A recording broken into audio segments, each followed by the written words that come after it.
Hello friends, welcome to my channel Partho's physics. তো আজকে আমি করাবো ক্লাস 11-এর একটা দারুণ অঙ্ক, সেরা অঙ্ক, এসিবার বাড়ি অঙ্ক। একজন গুরুদেব মানুষ, তো তার থেকে একটা অঙ্ক নিয়েছি কাইনেমেটিক্সের। অঙ্কটার মধ্যে বলেছে কি, দেখো অঙ্কটাতে বলেছে যে এ বি আর সি তিনটে পার্টিকেল রয়েছে। এই তিনটে পার্টিকেল একটা সমবাহু ত্রিভুজের তিনটে পয়েন্টে রয়েছে এবং তখন টাইম হচ্ছে t=0, মানে t=0 টাইমে এ বি সি তিনটে পার্টিকেল একটা সমবাহু ত্রিভুজে তিনটে পয়েন্টে রয়েছে। এবিসি কিন্তু তিনটে পার্টিকেল। এইবার কি করছে, এইবার এর যে গতিবেগ বা ভেলোসিটি সেটা হচ্ছে বি বরাবর, বি এর গতিবেগ বা ভেলোসিটি সেটা হচ্ছে সি বরাবর, সি এর গতিবেগ এ বরাবর, এবং তিনটে গতিবেগের যে মান অর্থাৎ স্পিডের যে মান সেটা হচ্ছে ভি। তার মানে এর স্পিডও ভি, যার ডিরেকশন সবসময় এ থেকে বি এর দিকে। বি এর যে স্পিড সেটাও ভি, যার ডিরেকশন সবসময় বি থেকে সি এর দিকে। এবং সি এর যে গতিবেগ, সি এর যে দ্রুতি সেটার মানও ভি, যেটার দিক সবসময় সি থেকে এ এর দিকে। এবার আমি কেন বারবার এখানে এইটা বলছি যে ভি দ্রুতি কিন্তু এর দিক, অ্যাকচুয়ালি দ্রুতির তো কোনো দিক হয় না, বা বেগের মানে তোমার কি বলবো স্পিডের তো কোনো দিক হয় না। তো কেন আমি বারবার এই স্পিডটাকে বলছি, বলার পরে আমি বলছি এ থেকে বি এর দিকে, এ থেকে বি এর দিকে কেন বলছি, কারণটা হচ্ছে এটাই, কারণ এ বি আর সি হচ্ছে তিনটে পার্টিকেল যারা এই তিনটে পয়েন্টে প্রথমে ছিল, t=0 পয়েন্টে ছিল, মানে t=0 টাইমে ছিল। কিন্তু তারপরে কি হচ্ছে একটু মন দিয়ে দেখো কি বলছে, যে এর যে স্পিড সেটা ভি কিন্তু এ থেকে বি এর দিকে। তার মানেটা হচ্ছে দেখো এর স্পিড বি এর দিকে, তার মানে এ সবসময় কি চেষ্টা করবে, এ চেষ্টা করবে দৌড়ানোর জন্য কার দিকে, বি এর দিকে। কত স্পিড নিয়ে, ভি স্পিড নিয়ে দৌড়চ্ছে, খুব ভালো কথা। বিও দৌড়ানো শুরু করলো সি এর দিকে, দৌড়চ্ছে। সি শুরু করলো এ এর দিকে, দৌড়চ্ছে। এইবার দেখো একটু মন দিয়ে দেখো, ব্যাপারটা হচ্ছে দেখো এ দৌড়ানো শুরু করলো, দৌড়ানোর পরেও কোথায় আসবে, ও ঠিক চলে আসবে এই পয়েন্টে, বি ঠিক চলে আসবে এই পয়েন্টে, সি ঠিক চলে আসবে এই পয়েন্টে। মনে করলাম কিছু টাইম পর এ চলে আসলো এই পয়েন্টে, বি চলে আসলো এই পয়েন্টে, সি চলে আসলো এই পয়েন্টে। এইবার কি হবে, এইবার এ তো এখানে রয়েছে, তো এ কাকে ফলো করছে, এ ফলো করছে বি কে। তার মানে এখন এর যে ডিরেকশন হবে সেটা কোন দিকে হবে, সেটা হবে এই দিকে।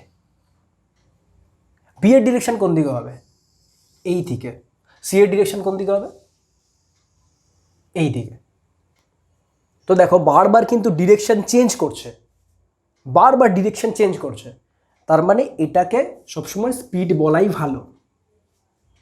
এর জন্য এখানে স্পিড বলেছে, কিন্তু ডিরেকশন বলে দিয়েছে এ থেকে বি, যেখানে এ আর বি হচ্ছে দুটো, এ বি সি হচ্ছে তিনটে পার্টিকেল। তো এরপরে কি হবে, এরপরে বি চলে গেল এই পয়েন্টে, সি চলে গেল এই পয়েন্টে, এ চলে আসলো এই পয়েন্টে। তার মানে এখন কি হবে, এই তার কিছুক্ষণ পরে কি হবে, তার কিছুক্ষণ পরে হবে এই, তার কিছুক্ষণ পরে হবে এই, তার কিছুক্ষণ পরে হবে এই, এই করতে করতে ওরা কি কোথায় চলে আসবে, একদম সেন্টারে, ত্রিভুজের সেন্টারে চলে আসবে। যদিও আঁকাটা হয়নি খুব ভালো মতন করে, ওরা একেবারে কি করবে, এ বি সি এই তিনটে পার্টিকেল একসাথে একদম ত্রিভুজের সেন্টারে চলে আসবে, একদম মিড পয়েন্টে চলে আসবে, যেটাকে আমরা বলছি ভরকেন্দ্র অথবা ভারকেন্দ্র, যে কিছু একটা আছে হয়তো, সেন্টার অফ দ্য ট্রায়াঙ্গেল। তো এবার কোশ্চেনটা হচ্ছে কি, কোশ্চেনটা হচ্ছে যে এই t=0 টাইমে এরা তিনজন তিনটে জায়গায় ছিল, এবং এরা আস্তে আস্তে কি করছে, একটা নির্দিষ্ট পয়েন্টে এসে একত্রে মিট করছে। তো মিট করতে ওদের কত টাইম লাগছে, তা আমাকে বের করতে হবে t=কত, অর্থাৎ কত টাইম পরে ওরা তিনজনে এই ত্রিভুজটার মিট পয়েন্টে এসে মিট করলো, এটা আমাকে বের করতে হবে। দারুণ অঙ্ক, কী করে করতে হবে একটু মন দিয়ে দেখো। এখানে শুধুমাত্র কি বলে দিয়েছে যে এই যে ত্রিভুজটা রয়েছে, ত্রিভুজের প্রত্যেকটা বাহুর যে মান সেটা ডি করে, স্মল ডি, আর স্পিডের মান ভি করে। ওকে, তো এখানে কি করতে হবে, তো একটা জিনিস খুব স্পষ্ট করে বোঝো, সেটা হচ্ছে দেখো এই বি এর সঙ্গে সি মিলিত হতে যত টাইম লাগবে, সি এর সঙ্গে এ মিলিত হতে যত টাইম লাগবে, এর সঙ্গে বি মিলিত হতে ঠিক তত টাইমই লাগবে। মানে আমি যদি দুটো দুটো করে পার্টিকেল নিয়ে হিসেব করি তবে দেখব যে দুটো পার্টিকেলের কিন্তু এই পয়েন্টে এসে মিট করতে একই টাইম লাগছে। তাহলে কি করব? তাহলে আমি তিনটে পার্টিকেলের ক্যালকুলেশন না করে দুটো পার্টিকেল নিয়ে ক্যালকুলেশন করব। কি করে করব? আমি মনে করছি বি আর সি পার্টিকেল নিয়ে যদি ক্যালকুলেট করি তবে কি হবে। তো দেখো, প্রথমে এরা দুজন কোথায় ছিল? এরা দুজন ডি ডিস্টেন্স দূরে ছিল। এটা বি পয়েন্ট, এটা সি পয়েন্ট, এই দূরে ছিল দুজনে। তো প্রথমে এদের দুজনের মধ্যে ডিস্টেন্স কত ছিল বা ডিসপ্লেসমেন্ট কত ছিল? Small D. ওকে, খুব ভালো। যখন এরা মিলিত হলো তখন এদের দুজনের মধ্যে ডিস্টেন্স কত? জিরো। কত? জিরো। তো ডিসপ্লেসমেন্টের পার্থক্য কত? D minus zero equal to D. তার মানে ওদের কি করতে হচ্ছে, প্রত্যেকটা মানে বি আর সি এর ক্ষেত্রে যদি হিসেব করি তবে দেখছি যে এরা দুজনে একে অপরের সঙ্গে বা একে অপরের সাপেক্ষে যে পরিমাণ ডিসপ্লেসমেন্ট কভার করলো সেটা হচ্ছে স্মল ডি। একে অপরের সাপেক্ষে অ্যাকচুয়ালি কিন্তু স্মল ডির থেকে অনেক বেশি, কিন্তু আমি যদি একজনের সাপেক্ষে অন্যজনের হিসেব করি তবে দেখবো যে স্মল ডি অতিক্রম করতে হচ্ছে, মানে স্মল ডি ডিস্টেন্সে কিন্তু ওকে অতিক্রম করতে হচ্ছে মিট করার জন্য। মানে এদের দুজনের মধ্যে যে পার্থক্য সেইটা কথাটা আমি বলছি। মানে আমার সঙ্গে এর পার্থক্য প্রথমে কত ছিল? Small D. তারপরে পার্থক্য কত হলো? সবার শেষে জিরো। তো আমি যদি পার্থক্যর বিচারে দেখি তবে দেখব যে ডিসপ্লেসমেন্ট যেটা হচ্ছে সেটা হচ্ছে কিন্তু স্মল ডি। তো এখানে লিখে দিই আমি যে পার্থক্য। আমি এটা ভাষাটাকে বলতে পারছি না ঠিক মতন করে, এটা অ্যাকচুয়ালি পার্থক্য বলে নেই কী বলে, তবে তোমার বুঝে নাও যে পার্থক্য এটা। ঠিক আছে, তো এখানে কি করতে হবে? একজনের সাপেক্ষে অন্যজনের। তার মানে আমাকে যে গতিবেগ বের করতে হবে বা স্পিড বের করতে হবে সেটাও কিন্তু আপেক্ষিক স্পিডই বের করতে হবে, অর্থাৎ আমাকে কিন্তু রিলেটিভ স্পিডই কিন্তু বের করতে হবে। কারণ এখানে ডি কি? ডি হচ্ছে রিলেটিভ ডিসপ্লেসমেন্ট বা রিলেটিভ ডিফারেন্স। তাই আমাকে এই স্পিডের নিয়ে যে কাজ করতে হবে সেটাও কিন্তু রিলেটিভ স্পিড হতে হবে। তো কি করে সেই রিলেটিভ স্পিডটা বের করব? তো বি আর সি এর মধ্যে আমি কাজটা করছি। তো কী করে করবো? দেখো দেখো বি এর যে গতিবেগ বা বি এর যে স্পিড সেটা কোন দিকে? সি এর দিকে। একদম টি ইকুয়াল টু জিরো টাইমের কথা আমি বলছি। বি এর গতিবেগ সি এর দিকে, সি এর গতিবেগ এ এর দিকে। খুব ভালো। তো বি এর গতিবেগ সি এর দিকে মানে এটা হচ্ছে ভি, সি এর গতিবেগ এ এর দিকে মানে এটা হচ্ছে ভি। তো এখানে কি করব? এখানে আমি এই যে সি পার্টিকেলটা রয়েছে, সি পার্টিকেলের যে স্পিড রয়েছে সেটাকে আমি দুটো উপাংশে ভাগ করব। কোন দুটো উপাংশ? একটা হচ্ছে এই লাইনের পারপেন্ডিকুলার, আরেকটা হচ্ছে এই লাইন বরাবর। ঠিক আছে, এটা হচ্ছে নিয়ম। কেন করছে সেটা বুঝতে পারবে যখন করব। তো দেখো এখানে কি হচ্ছে, এখানে দেখো এই যে ভি স্পিডটা রয়েছে, এই ভি স্পিডের এই লম্ব উপাংশটা কত হচ্ছে? লম্ব উপাংশের মান দাঁড়াচ্ছে ভি সাইন 60 ডিগ্রি, আর এই উপাংশের মান দাঁড়াচ্ছে ভি কস 60 ডিগ্রি। এটা নিশ্চয়ই বলার দরকার পড়ে না যে উপাংশের বিভাগ কী করে আমরা করি। এটা সমবাহু ত্রিভুজ, তো এটা হচ্ছে 60 ডিগ্রি, বুঝতেই পারছো। তো অ্যাঙ্গেলের সঙ্গে যেটা থাকে সেটা সবসময় কস হয়, কস উপাংশ হয়। তার মানে এটা কত হচ্ছে? ভি কস 60, আর লম্ব উপাংশ কত হচ্ছে? V sine 60। তো এই দুটো উপাংশের মধ্যে কোন উপাংশটা আমার কাজে লাগবে এই রিলেটিভ স্পিড বের করার জন্য? আচ্ছা, একটা জিনিস খেয়াল করে দেখো, এইখানে এই বি আর সি পার্টিকেলের মধ্যে আমি যদি রিলেটিভ ভেলোসিটি বের করতে চাই তাহলে পরে এই ভি কস 60 আর ভি সাইন 60 এর মধ্যে কোনটা কাজে লাগাবো? তোমাদের একটু বেসিক নলেজ ইউজ করো, তোমাদেরকে সময় দিচ্ছি আমরা, তোমরা পজ করে একটু ভেবে নাও, তারপরে তোমরা অ্যান্সার দাও। কমেন্ট বক্সে তোমরা অ্যান্সার জানাতে পারো যে কোন ভেলোসিটি কাজে লাগবে, ভি সাইন 60 অর ভি কস 60। দেখো আমি মনে করছি যে যদি ভি সাইন 60 লাগে তবে কি হবে? আচ্ছা দেখো, ভি সাইন 60 কোন ডিরেকশনে? ওপরের দিকে। আরে বি এর ভেলোসিটি কোন দিকে? এই দিকে। তো আমি ওপরের দিকে একটা ভেলোসিটি আর এই দিকে একটা ভেলোসিটি, এই দুটো দিয়ে আমি কি করে এই মিড পয়েন্টে পৌঁছবো? বুঝতে পারছো?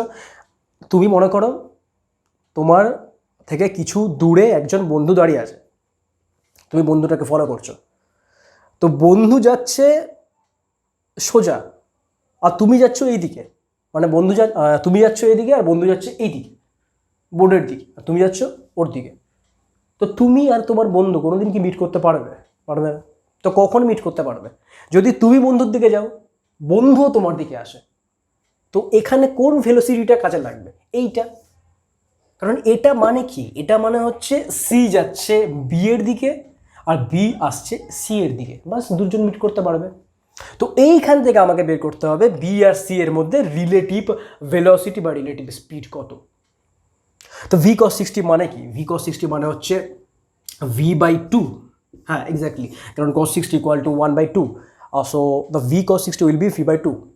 তার মানে এই বি পার্টিকেল অ্যান্ড সি পার্টিকেলের মধ্যে যে রিলেটিভ স্পিড সেটা কত হচ্ছে? সেটা হচ্ছে ভি, এখানে আমি লিখছি যে ভি বি সি, মানে বি আর সি এর মধ্যে রিলেটিভ ভেলোসিটি। তার মানে কত হচ্ছে?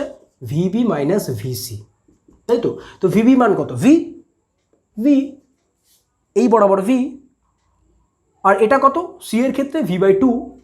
তো minus minus v/2, minus v/2 কেন করলাম? কারণ ভি cos 60 ডিরেকশন কিন্তু মাইনাস এক্স অ্যাক্সিস বরাবর, তো এর জন্য কি হচ্ছে? নেগেটিভ v/2 বা মাইনাস v/2।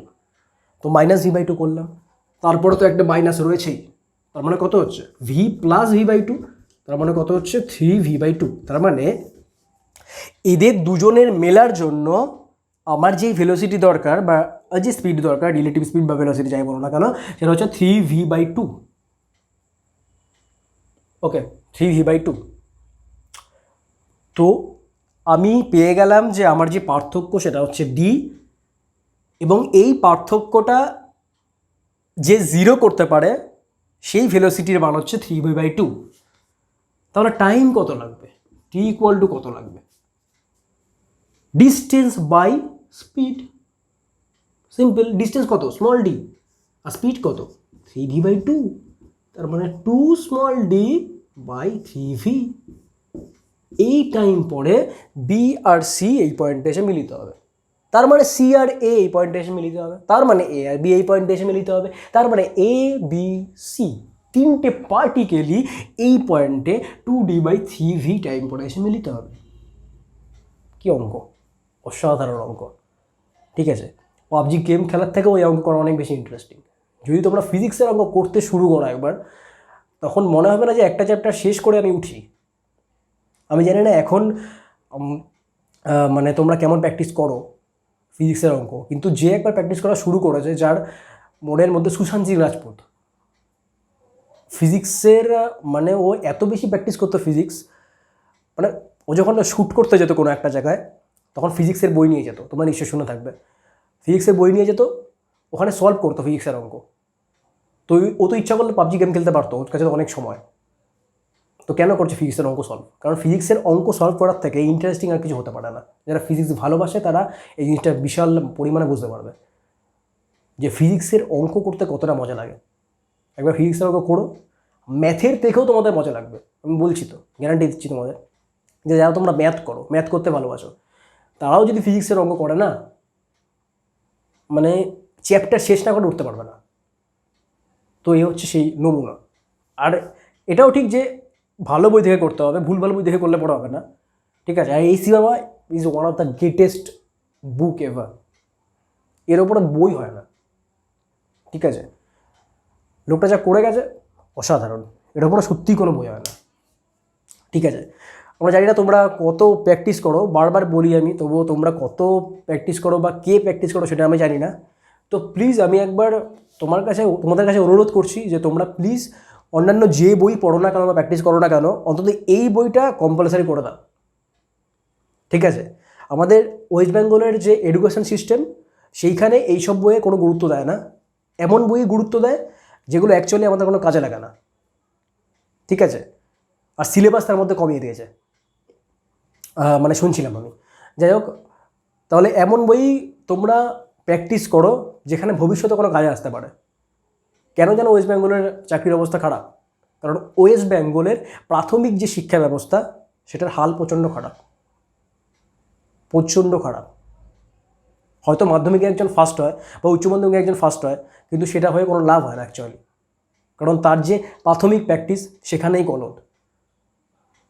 তোমরা যদি এই প্র্যাকটিসগুলোই করতে পারো না, এই প্র্যাকটিসগুলো, এসি বার্মার এই প্র্যাকটিসগুলো, ফিজিক্স তোমাদের একদম যে কী পরিমাণ উঠবে তোমরা সেটা কল্পনা করতে পারবে না।